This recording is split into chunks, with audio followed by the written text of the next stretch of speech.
Le schéma vertueux de financement des investissements, tel qu'expliqué dans le DOB du 16 février 2015, il y a 54 jours, nous disait, vous l'avez rappelé, qu'il nous fallait viser un autofinancement d'au moins 20%. Avec ces 1 390 000, on est juste en dessous, donc c'est très bien. Mais il n'y a pas eu d'investissement en 2014. Donc on a dégagé l'autofinancement. Le subventionnement, lui, on nous a dit qu'il devait être d'au moins, je reprends les termes exacts du DOC, d'au moins 30 à 35%. Subventionnant BP 2015, 187 000 euros, égale plus ou moins 2,50%. Je ne me suis pas trompé de virgule, c'est pas 25, c'est 2,5% pour 30 ou 35. Et le prêt ne doit pas dépasser 50% d'investissement.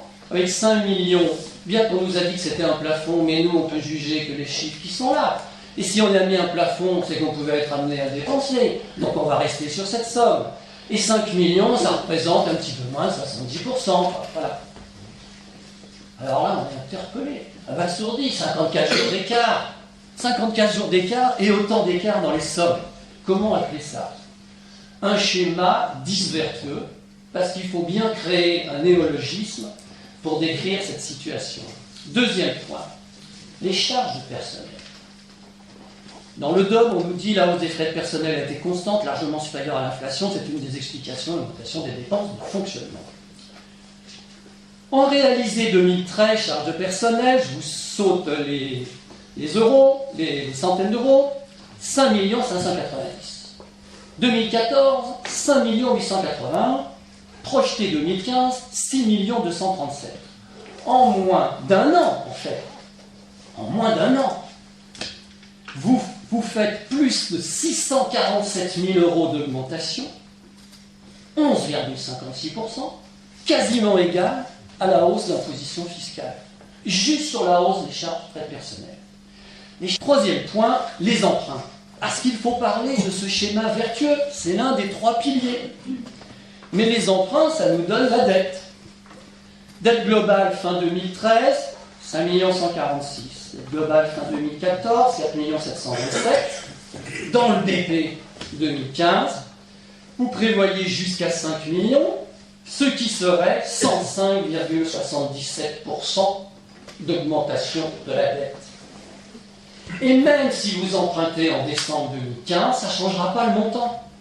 C'est-à-dire notre dette à nous, la population, à vous, bien sûr, nous tous. Par contre, vous allez tenir une promesse du DOB. C'est-à-dire que le ratio d'endettement de l'Ukraine, qui est inférieur à 7 ans, et que vous souhaitiez faire passer entre 7 et 12 ans, là, ça veut dire le nombre d'années qu'il faut pour rembourser la dette, eh bien oui, vous allez y arriver, promesse tenue. Quatrième point.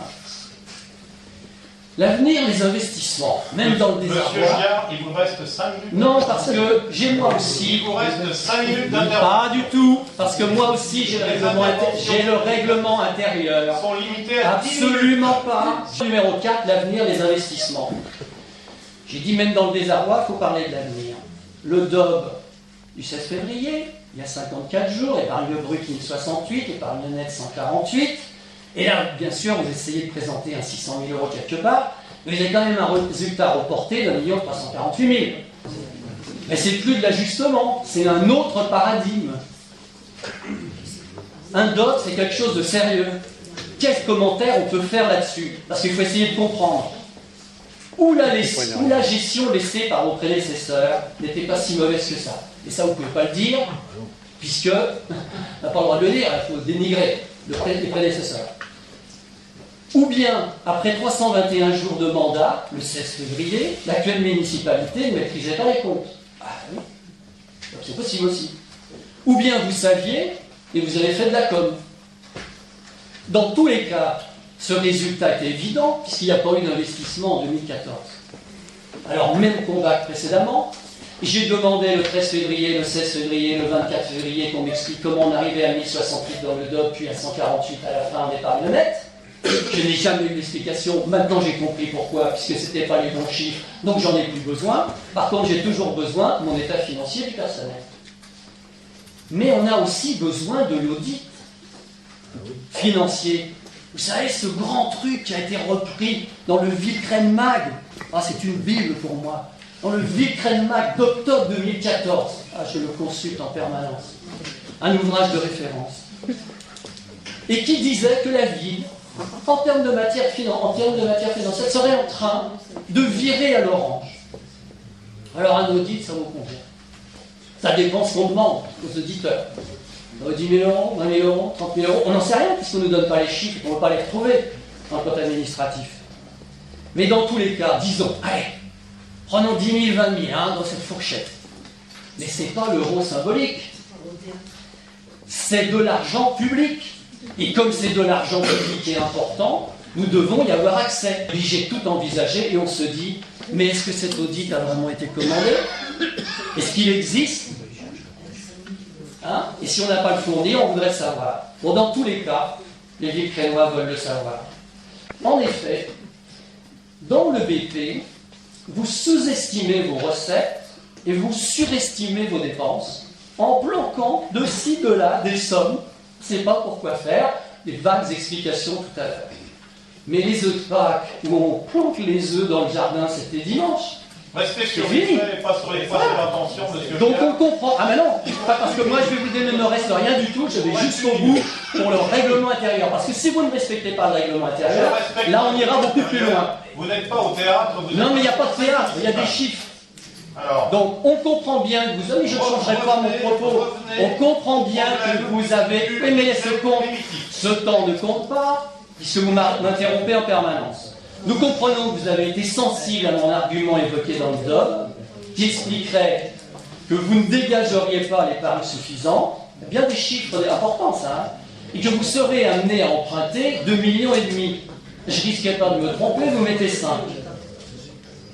En fait, vous voulez juste faire apparaître un affichage, comme vous venez de dire, l'affichage que vous avez un autofinancement supérieur au nôtre dans les dernières années. Et c'était une affaire de 3,3 millions. Bon, monsieur... Non, je n'ai pas terminé. Monsieur Giard, vous terminez votre intervention. Je n'ai pas terminé, j'en suis au point 5 et j'en ai 7. Alors oui, ça va pas loin. Vous faites peut-être une petite sous-estimation au niveau des recettes fiscales. Nous verrons. Et nous paierons très cher l'absence de contrat régional à court terme. En surestimation des dépenses, vous nous mettez effectivement, c'était annoncé tout à l'heure, le 0,22, des dépenses imprévues pour 384 000 euros. Et puis on retrouve dans le budget d'investissement un petit 250 000, ça nous fait 636.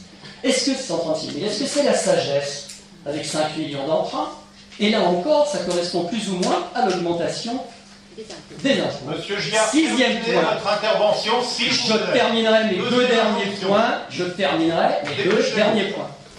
Tout cela est fait. Non, mais non, il y a un règlement intérieur, ne le dit pas.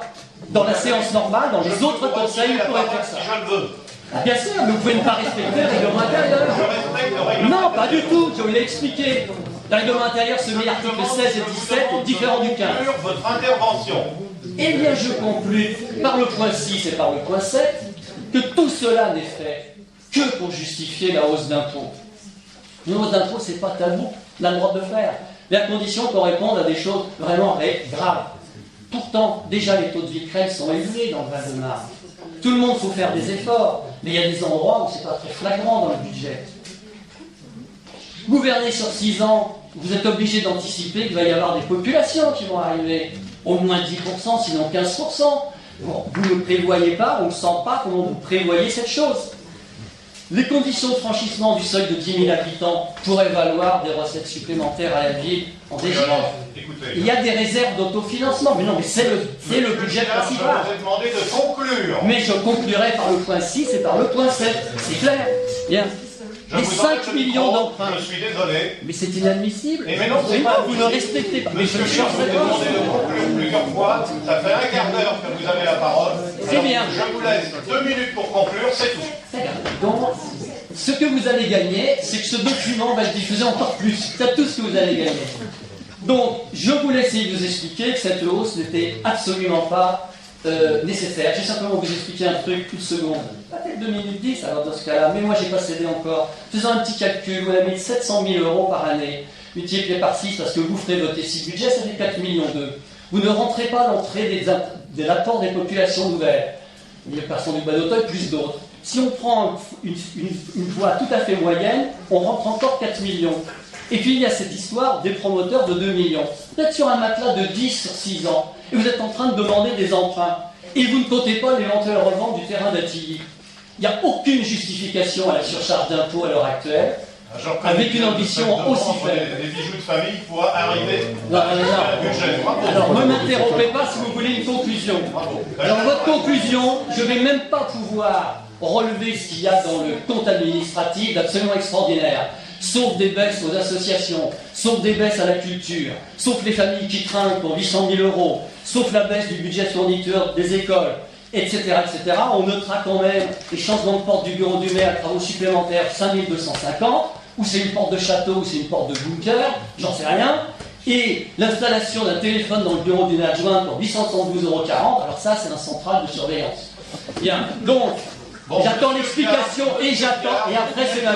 J'attends l'explication. Je vous interromps, Non, mais vous avez suffisamment non, je termine ma conclusion qui sera très terminé. courte. C'est Non, terminé, vous n'avez plus la absolument parole, pas. Je Monsieur termine. Gard, vous n'avez plus la Et parole. vous ne m'avez toujours pas justifié les 180 000 € sur l'orangerie. Maintenant, Ça suffit, monsieur Gard. vous écouterez ma conclusion puisque je Je l'ai. n'écoute plus. Eh bien, vous écouterez quand même. Premièrement, il n'y a pas de schéma vertueux. Deuxièmement, vous augmentez les charges de personnel. Troisièmement, vous faites des emprunts énormes. Quatrièmement, vous faites des investissements atomes. Cinquièmement, vous faites une hausse d'impôts inappropriée, injuste, immorale. Sixièmement, vous faites des chutes dans certains budgets qui sont acceptables. Septièmement, vous dissimulez les recettes, vous faites une surestimation des dépenses et vous avez des vides dans le budget prévisionnel.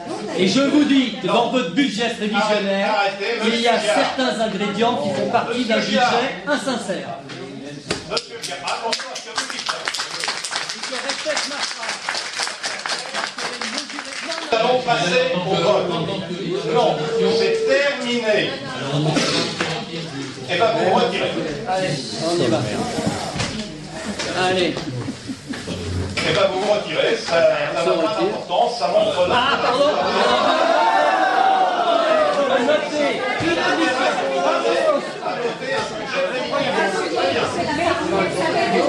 C'est votre responsabilité. Donc je répète, nous passons au vote. Vous remettez la parole, s'il vous plaît. Non. Bah, si, j'ai quelque chose à demander, une question à vous poser. Bon, je vous la remets, alors allez-y. Je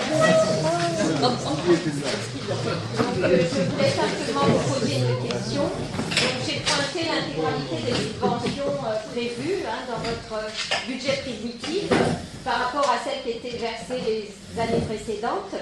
Mis à part les subventions exceptionnelles, elles sont équivalentes à celles qui étaient accordées.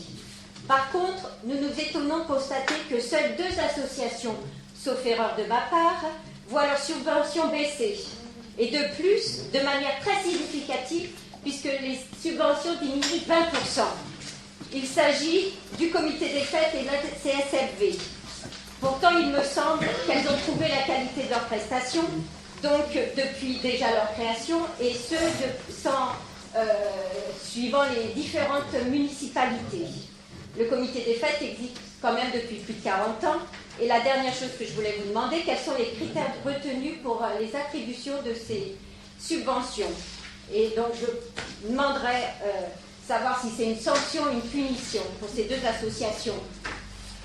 Je passe la parole à Thierry Denary, qui est le adjoint responsable des associations. Qui est d'ailleurs venu nous rendre visite au comité des fêtes dernièrement, sans préciser qu'il y avait une telle évolution. Écoutez, ces subventions, avant de les donner, ces subventions, on étudie tous les dossiers. Pour les années précédentes, aucun contrôle n'était effectué sur les demandes de subventions. Il y avait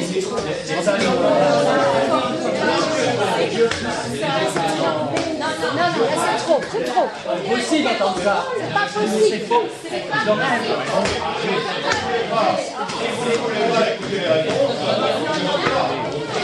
pour l'ensemble des associations, je fais le contrôle de toutes les demandes de subventions. Écoutez, Vous avez Nous fait arrêtons par les une débats mensongère et là. maintenant vous continuez. Effectivement, nous demandons aux associations, vous leur avons dit, nous demandons un certain nombre d'éléments d'appréciation.